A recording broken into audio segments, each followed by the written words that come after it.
Good afternoon, class. Good afternoon, class.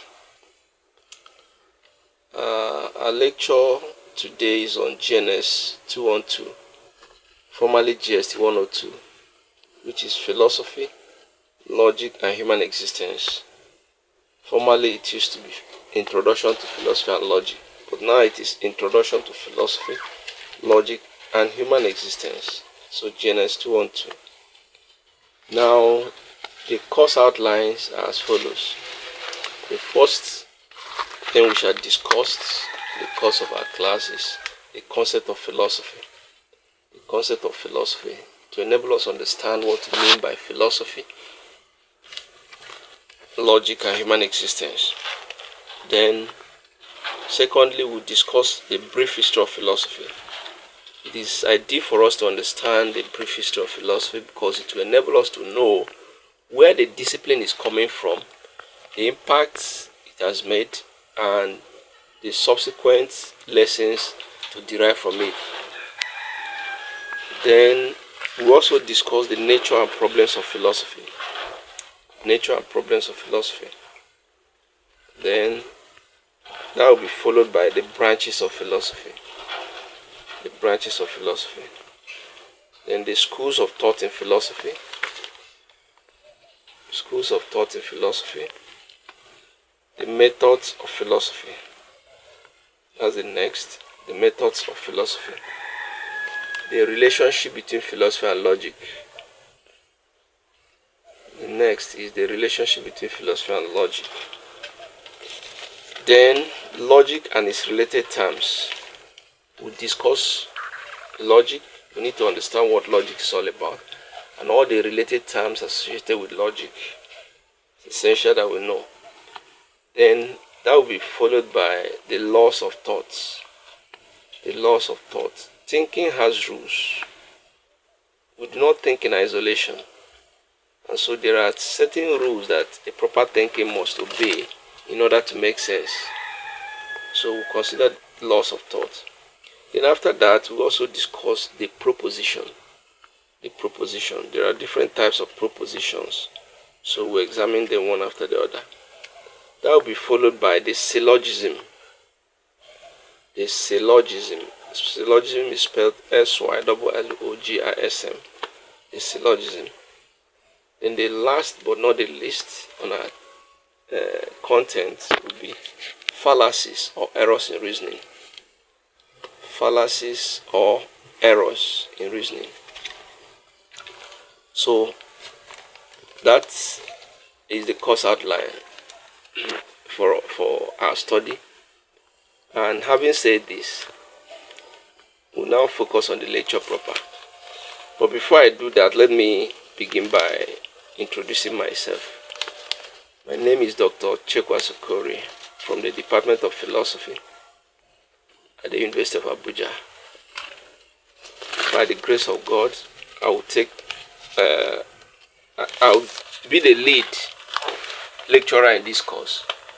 So I'll teach you some of these things I've already mentioned in the course of our lecture. So, and I hope that if you pay attention diligently, at the end of the day, you have a lot to gain. So having said this, let's start our lecture proper. The concept of philosophy. But before I delve into the concept of philosophy, let me mention some specific facts you must have in mind while studying philosophy. The first point we need to note is that we have a saying that philosophy is the mother of all disciplines. Philosophy is said to be the mother of all disciplines, the queen and the king of all sciences, the foundation and apex of all knowledge. So philosophy is the mother of all disciplines, the queen and the king of all sciences, and the foundation and apex of all knowledge. Secondly, philosophy is the oldest theoretical discipline ever studied by the human mind. That is to say, philosophy came first, then other disciplines followed or other disciplines, we are children and grandchildren of philosophy. Then we also normally make the point that the business of philosophy, the sole business of philosophy, is to liquidate ignorance and to cultivate the human intellect. So in the course of time, you get to realize how philosophy's business is to liquidate ignorance and to cultivate the human intellect. Then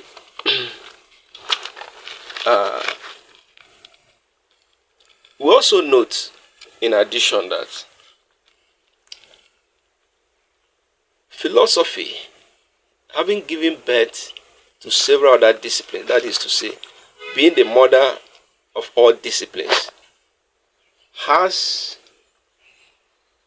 the parental role of ensuring that all other disciplines are modeled according to certain responsibilities for which they have to offer. In other words, philosophy plays a parental role in line with various disciplines. So that is why philosophy is associated with virtually all disciplines. There is no discipline that can survive on its own without the parental tutelage or guidance of philosophy. And so any discipline that tries to do away with philosophy becomes an academic orphanage. In fact, it becomes an orphan. And any department that tends to instill such knowledge or propagate such discipline becomes an academic orphanage. So there is a need that the parental role of philosophy is always there to shape and model the direction of all other disciplines. And this is done under what we refer to as philosophy of other disciplines. We shall come to that. So now, the concept of philosophy. What does philosophy mean? What does philosophy mean to you? Or put differently, what is philosophy? Now, there are many ways of defining the concept of philosophy. And each definition depends on an author or the definer.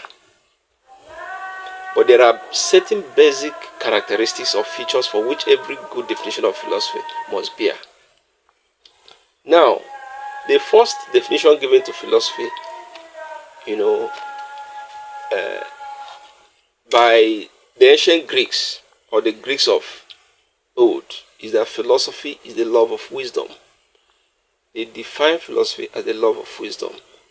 They associated philosophy with wisdom as a result of the fact that ancient philosophy among the Greeks began as a result of the efforts made by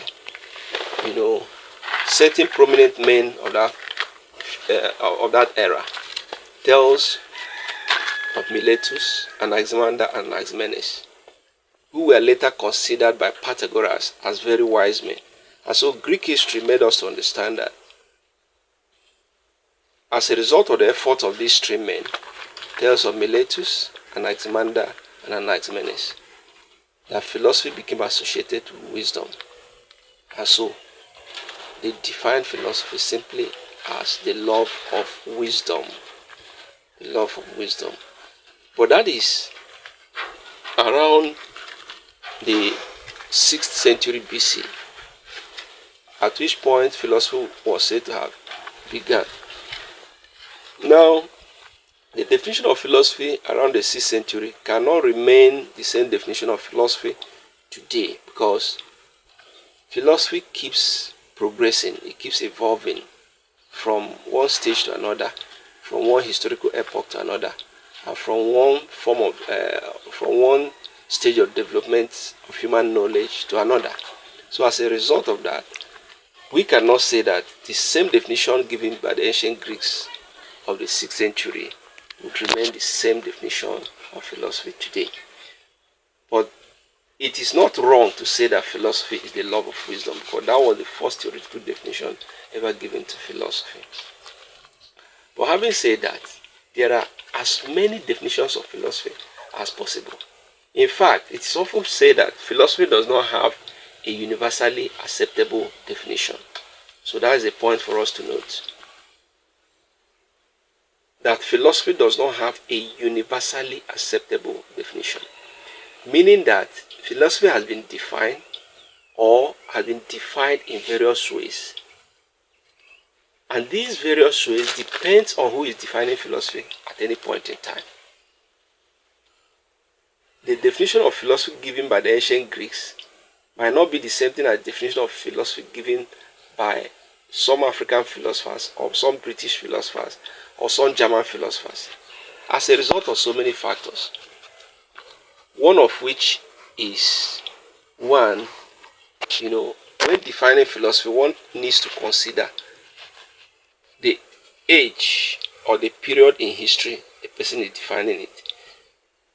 And so if we go by that, you understand that the definition given to philosophy in the 6th century BC may not be the same definition given to philosophy in the 21st century BC.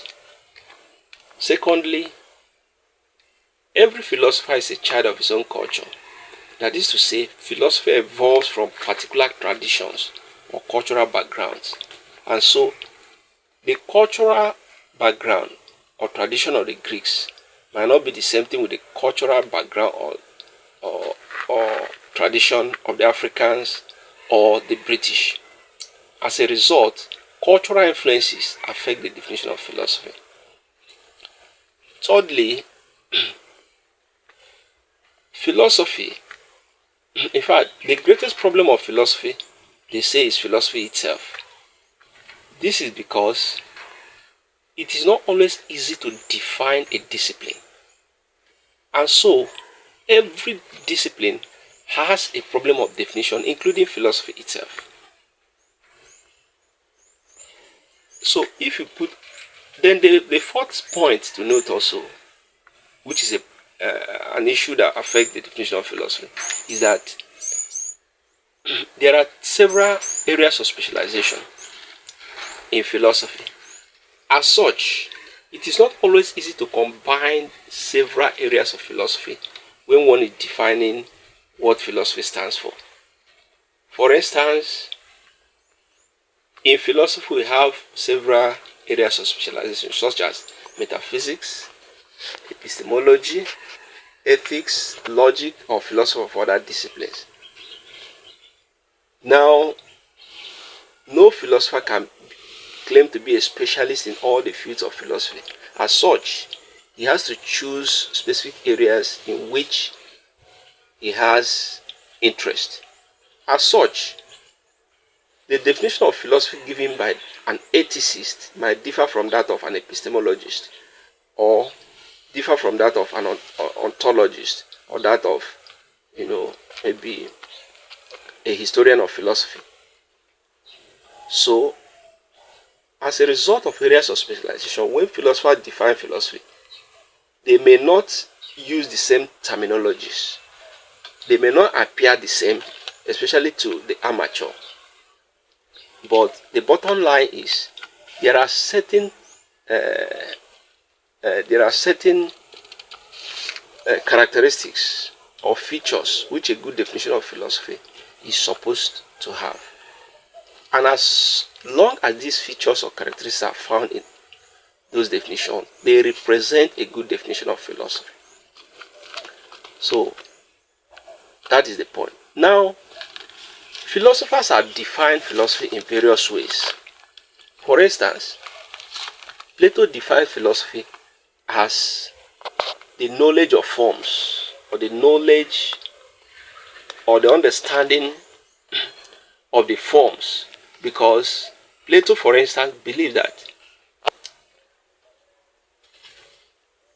there is a difference between the world of ideas, that which he calls the world of forms or the world of ideas, and the physical world. And so knowledge, authentic knowledge, true knowledge, resides in the world of ideas or in the world of forms, whereas the physical world is, an imitative world, a world of illusion, where carbon copies of everything that exists in the world of ideas or world of forms are replicated. And so for him, ideal knowledge or authentic understanding of philosophy resides with the forms. And so philosophy is simply the understanding of that authentic knowledge which exists in the world of forms or world of ideas. And for so many other philosophers, you find out that philosophy is defined depending on one's area of specialization. And so we may not dwell much on definitions as given by each philosopher. But the point I want us to understand is that the definition of philosophy has evolved, right from the last definition given by the ancient Greeks, which saw it as the love of wisdom.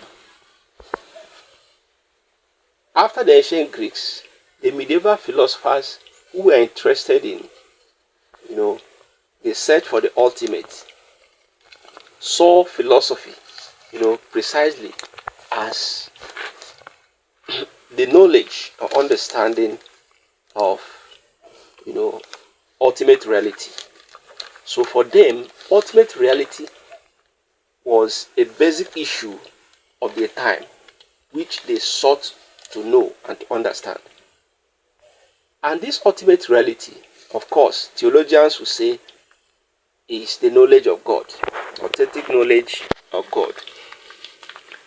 But the medieval philosophers who came after the ancient philosophers were much more interested in understanding issues beyond the universe, realities beyond the universe. And so they saw philosophy as knowledge or understanding of the ultimate, particularly ultimate reality or ultimate being. Now for modern philosophy, represented by, René Descartes, who was the father of modern philosophy, and so many others, the attention of philosophy was drawn to the world of knowledge. In fact, modern philosophers who felt that they were tired of trying to discover the meaning of ultimate reality, and who felt that the idea of ultimate reality has not given any solution to the problems of human existence, decided to look for the solution of human problems by, understanding human knowledge. And that was why the first man who took